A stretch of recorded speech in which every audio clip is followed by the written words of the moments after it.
Sahabat, badai pasti berlalu. Ini memang judul album musik yang terkenal di tahun 80-an awal. Tapi frase ini, kalimat ini cukup pas juga menggambarkan situasi pandemik COVID-19 di Indonesia. Badai pasti berlalu, katakanlah ini pernyataan prediksi yang juga bercampur dengan harapan bahwa pada waktunya pandemik parah dan besar yang kita alami di bulan Juli ini akan berlalu. Itulah respon pertama saya setelah membaca koran New York Times. Ini tak tanggung-tanggung koran utama dunia yang memberitakannya, yang menyatakan bahwa the pandemic has a new epicenter Indonesia. Ini judulnya dari The New York Times. Ini koran ini hingga hari ini dianggap koran yang paling berpengaruh di dunia. Dengan sendirinya ini menjadi berita besar di dunia bahwa sekarang Indonesia lah tempat pusat terbesar wabah COVID-19 itu. Diberitakan di sini tak hanya jumlah dari yang terpapar virus corona harian, new cases daily new cases, yang harian Indonesia sekarang ini sudah mencapai di atas 50.000 per hari yang terpapar virus corona, dan itu per momen ini, per hari ini, per saat-saat ini adalah jumlah harian yang terbesar di dunia. Jadi pertama itu yang dilihat, kedua juga diberitakan di sini betapa ilustrasinya adalah Rumah Sakit Bekasi. Di sana nampak tidak hanya kamar-kamar yang penuh, bahkan ruang parkir yang aspal itu dibangun tenda-tenda di sana pun juga tak bisa menampung pasien. Tergambar pula di sana bahkan di atas aspal cukup digelar alas-alas plastik, dan pasien tergeletak di sana tak berdaya memakai infus. Bahkan lebih jauh lagi, di bak-bak mobil terbuka yang diparkir di lahan rumah sakit juga beberapa pasien tergeletak tak berdaya sedang diinfus karena penuhnya kamar-kamar. Jadi itu berita yang cukup dramatik tentang Indonesia yang diberitakan New York Times. Kenapa kita meyakini badai pasti berlalu? Pertama, data-data itu sudah datang pada kita. Ini data sejak pertama kali COVID-19 ini terdokumentasi, yaitu sekitar Januari 2020. Januari 2020, sekarang Juli 2021, 18 bulan sudah. Apa yang terjadi? Kita melihat terjadinya perpindahan epicentrum, perpindahan pusat-pusat wabah terbesar dunia dari satu negara ke negara lain. Awalnya adalah center, jadi bukan epicenter, awalnya adalah center, dan itu adalah Wuhan, Cina. Itu di bulan Januari 2020. Lalu 3 bulan kemudian, sekitar bulan Maret 2020, ia pindah yang terbesar itu di Eropa, terutama di Italia. Itu Maret 2020, lalu Mei 2020 juga pindah ke Amerika Serikat. Jadi kita lihat dari Asia, tahun 2020 Maret dan selanjutnya pindah ke Amerika dan Eropa. Lalu di tahun 2021 epicenter itu juga pindah. Di bulan Maret tercatat di sana Brazil, Maret 2021, April kemudian India, dan Juli 2021 adalah Indonesia. Jadi kita lihat pusat-pusat wabah terbesar, epicenter itu berpindah dari Cina, lalu Italia, lalu Amerika, lalu Brazil, India, dan sekarang Indonesia. Dari Asia ke Eropa dan Amerika, balik ke Asia lagi, dan diduga nanti ujungnya akan ada di Afrika. Begitulah grafik dari wabah pandemik ini. Kita mulai dulu dengan sedikit detail mengenai epicenter itu. Apa itu epicenter? Ini istilah di dunia pandemik yang menggambarkan satu pinggiran center, pinggiran pusat lainnya yang bukan asal-usul penyakit. Asal-usul penyakit orang sudah sepakat adalah Wuhan, Cina. Tapi ternyata dia bisa menyebar dan menjadi pusat-pusat di negara lain karena migrasi orang per orang. Epicenter ini diketahui dengan beberapa indikator. Pertama, di sana terjadinya outbreak, terjadinya peningkatan kasus secara luar biasa, mendadak banyak sekali. Pluk, dari grafik terlihat itu tiba-tiba puncak sekali. Ada banyak alasan mengapa tiba-tiba banyak sekali di kawasan itu terjadi kasus-kasus terpapar yang baru, yang bahkan ketika diukur melalui skala dunia, per hari-hari itu ia terbesar. Di kawasan itu paling banyak. Itulah salah satu indikator yang mengatakan epicenter terjadi di negara itu karena kasus terpapar per hari ia paling banyak. Epicenter juga ditandai dengan penuhnya fasilitas kesehatan seperti rumah sakit, bahkan di beberapa wilayah tidak hanya penuh kabarnya, tapi juga overloaded, melampaui kapasitas. Seperti di Bekasi tadi diberitakan bahkan ruang parkirnya juga digunakan, didirikan tenda masih tak cukup, digelar tikar lagi masih tak cukup, kembali digelar di atas bak mobil terbuka. Digambarkan di sana bahwa epicenter ini karena terjadi secara mendadak juga seringkali diikuti tidak siapnya infrastruktur kesehatan terutama rumah sakit. Juga digambarkan seringkali terjadi kekurangan berbagai instrumen kesehatan, bahkan di Amerika Serikat pernah terjadi debat besar sekali. Para gubernur-gubernur di sana termasuk di New York mengatakan kami butuh ventilator. Kirim kepada kami secepatnya ventilator, karena itu yang dibutuhkan dan itu yang kurang.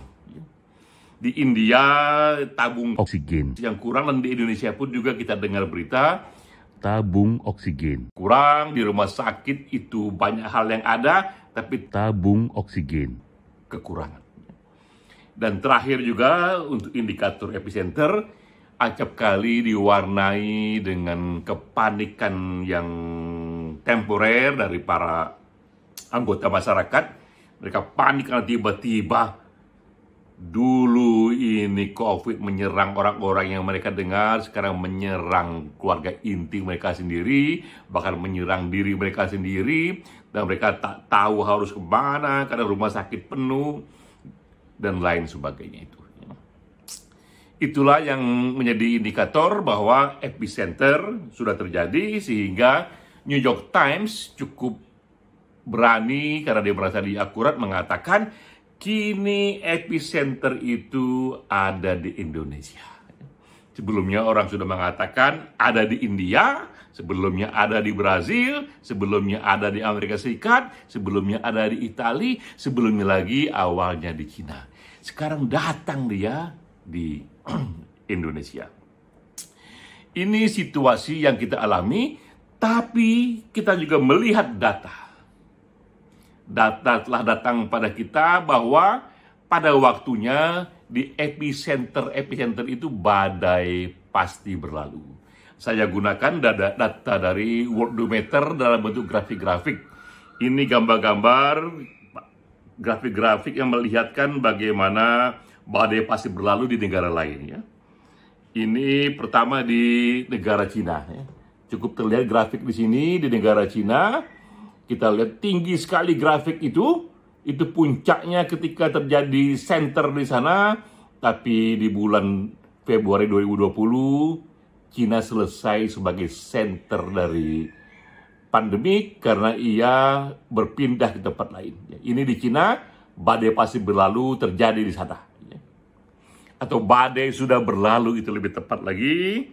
Nah, sekarang kita lihat ini di Italia.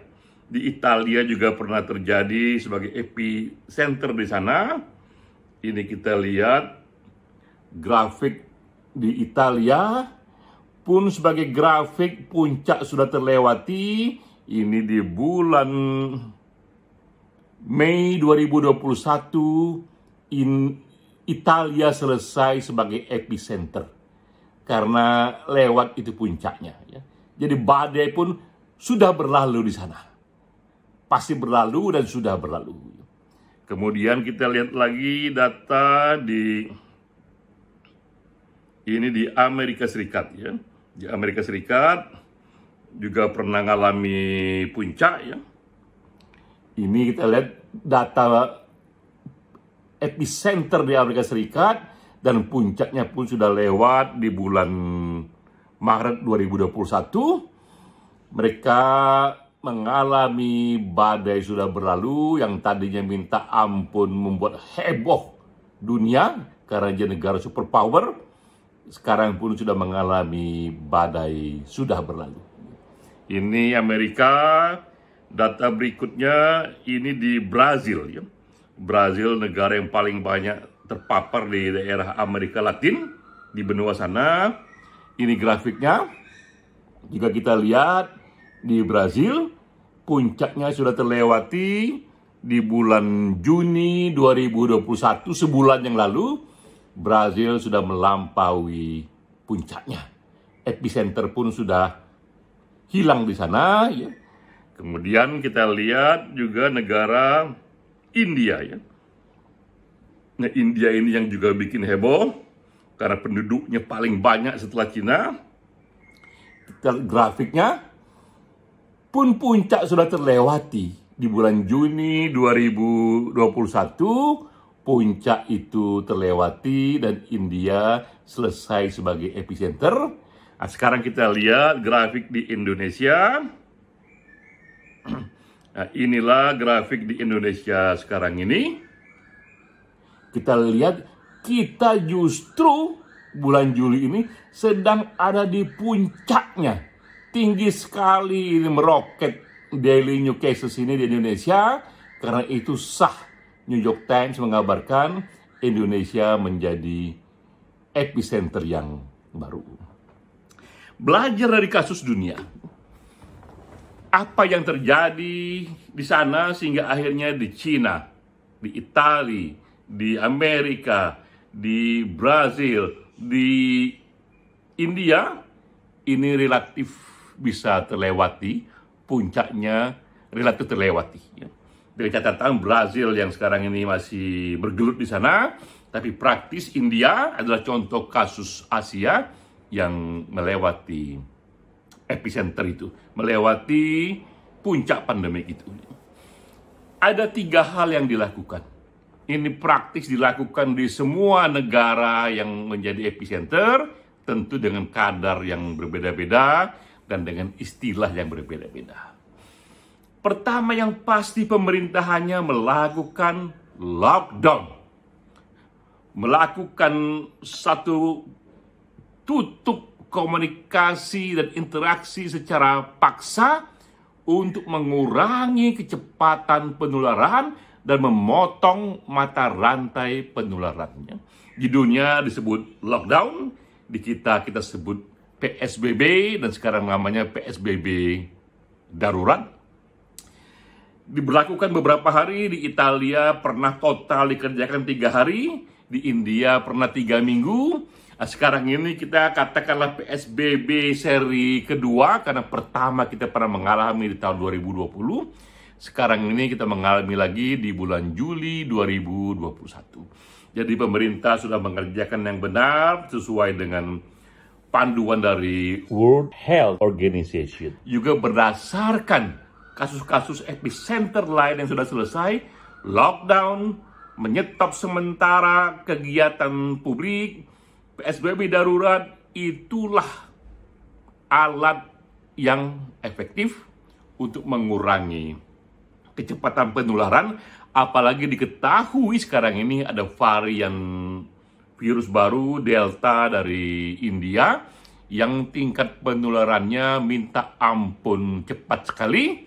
Satu orang terkena bisa menular kepada 7-8 orang, padahal aslinya waktu di Wuhan, satu orang terkena hanya menular kepada 1 dan 3 orang berikutnya.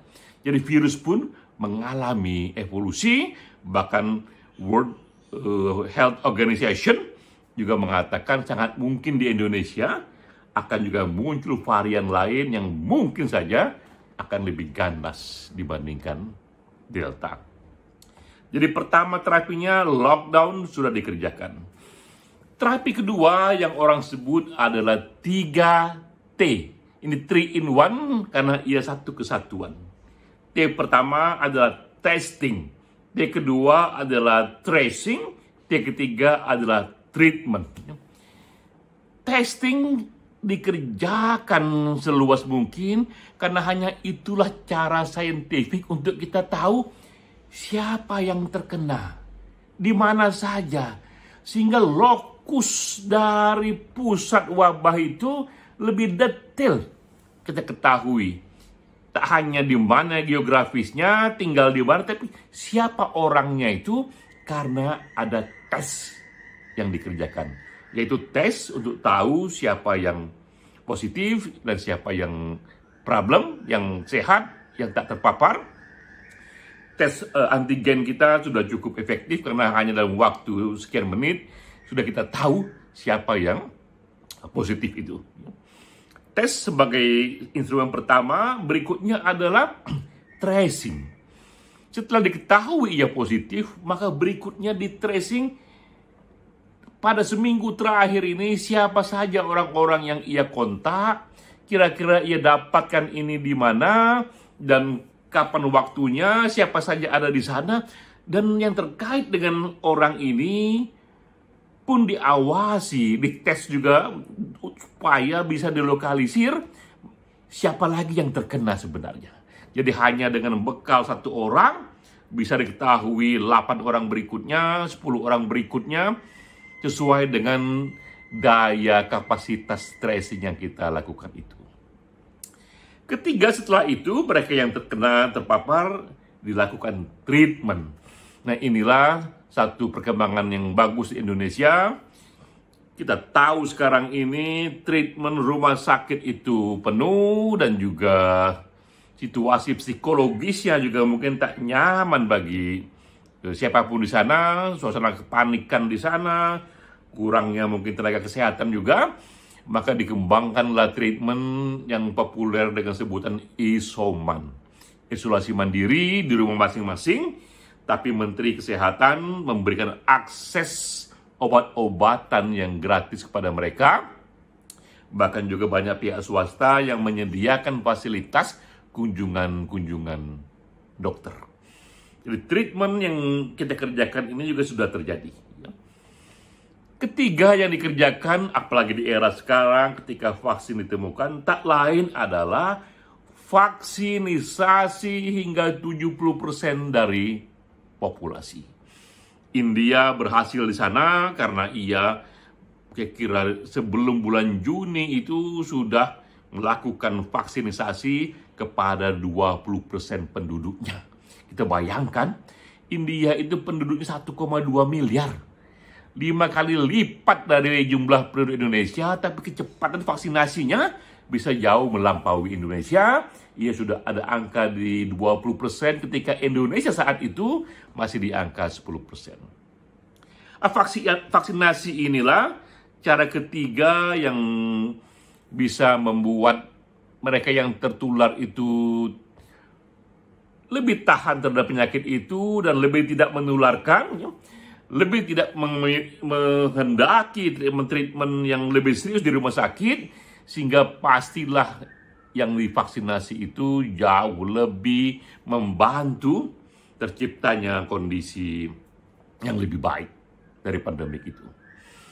Dengan 3 treatment ini tadi, yaitu lockdown, 3T, vaksinisasi, kita melihat India pun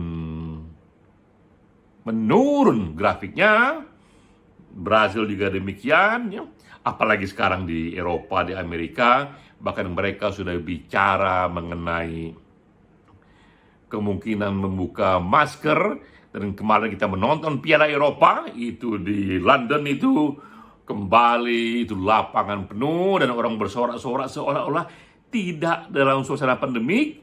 Dan ini mereka bisa kerjakan karena ketika mereka masuk lapangan, mereka serahkan dulu satu kartu bahwa mereka sudah divaksin, mereka serahkan juga bahwa mereka tidak membawa virus, sehingga panitia merasa aman, orang-orang yang saling tidak terkena wabah, berkumpul menonton sepak bola bersama final Piala Eropa. Sudah sampai di sana. Karena itulah, sahabat, kita meyakini badai pun pasti berlalu di Indonesia. Sahabat, ini video saya yang ke-17 di hari working from home yang juga ke-17. Satu hari, satu video, satu topik. Dan ini kuliah pendek ini hanya direkam melalui handphone saja. Saya Denny JA. Sengaja ini saya kerjakan dalam rangka berbagi pengalaman bahwa walaupun badan kita terkurung di rumah saja, hanya dengan satu handphone saja kita tetap bisa membuat konten kreatif untuk saling berbagi pengalaman, saling berbagi informasi. Salam.